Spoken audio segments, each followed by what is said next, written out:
Okay, and welcome back to Chapter 12. In the first video, we focused on the three different types of financial crises. In this video, we turn our attention to the causes. Now, there are two primary causes of international financial crises. The first is macroeconomic imbalances. Macroeconomic imbalances can be caused by many different things. These include large budget deficits, exchange rate overvaluation, current account deficits, and so forth. The second type of financial crisis is caused by volatile flows of financial capital, when savers move their money in and out of a country very quickly. That is destabilizing. So first, let's focus on crises that are caused by macroeconomic imbalances. So a number of crises over the last decade has been triggered by severe macroeconomic imbalances.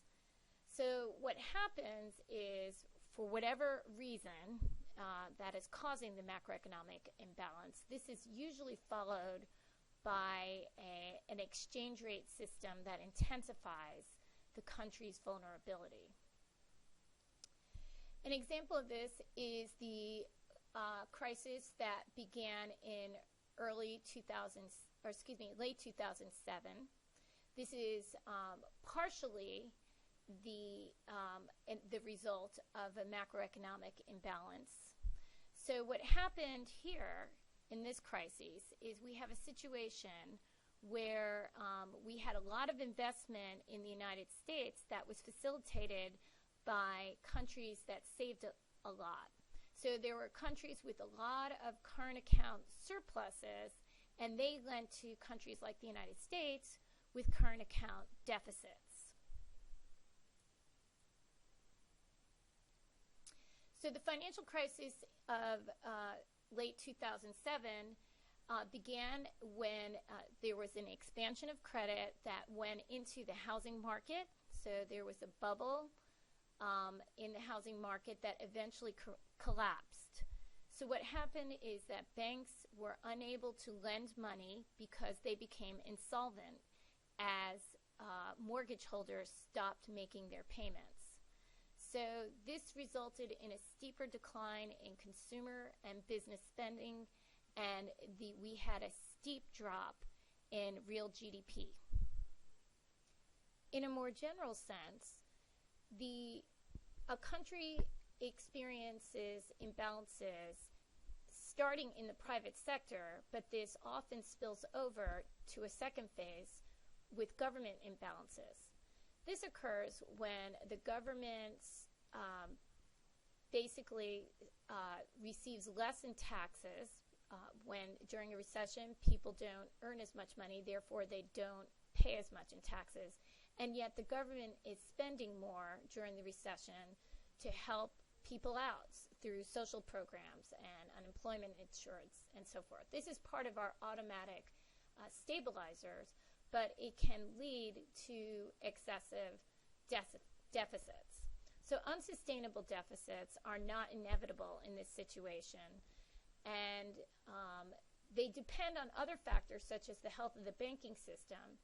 However, a nation can default on its debt. So this is called sovereign default. When the deficits become unsustainable, the risk for sovereign default increases.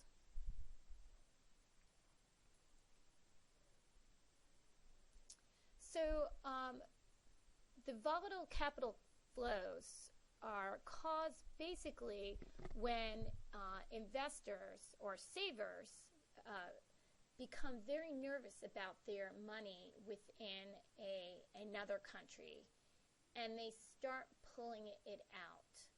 So this type of financial crisis causes a lot of volatility, and technological advances have reinforced this because people can move their money at a blink of an eye or a click of a computer mouse.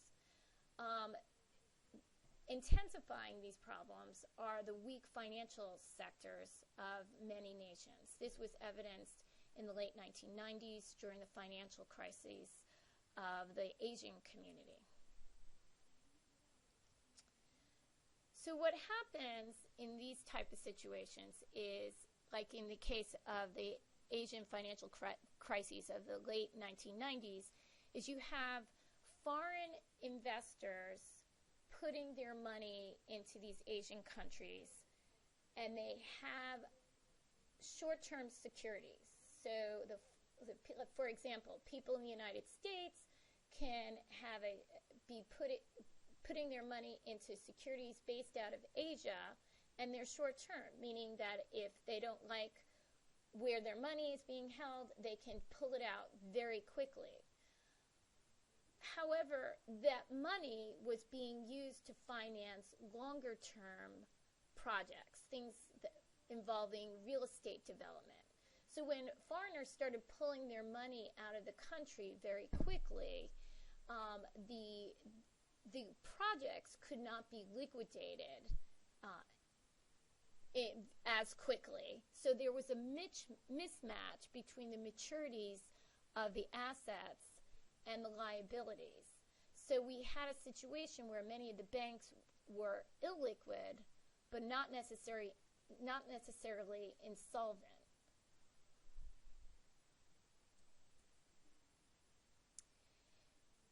So one example of a financial crisis that involved capital flows was the crisis that happened in 1994 in Mexico.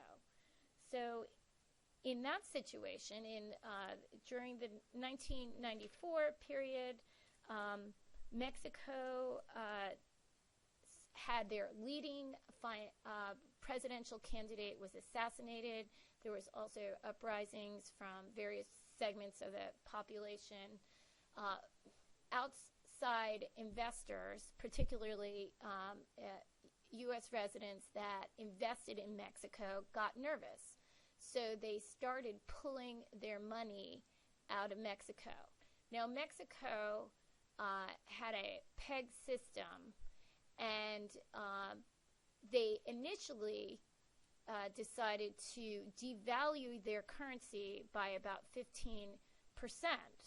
Okay, and you can see that here, but the market thought they should have devalued by significantly more, like 30% or more. So what happened was this, the market reacted to the devaluation, which they didn't think was enough, and they started pulling their money. So you can see here that the value of the Mexican peso declined. In fact, the peso lost half its value between December 20th of 1994 and March 9th of 1995. Okay, so that's the end of this segment. In the next segment, we will be looking at things that countries can do to avoid crises.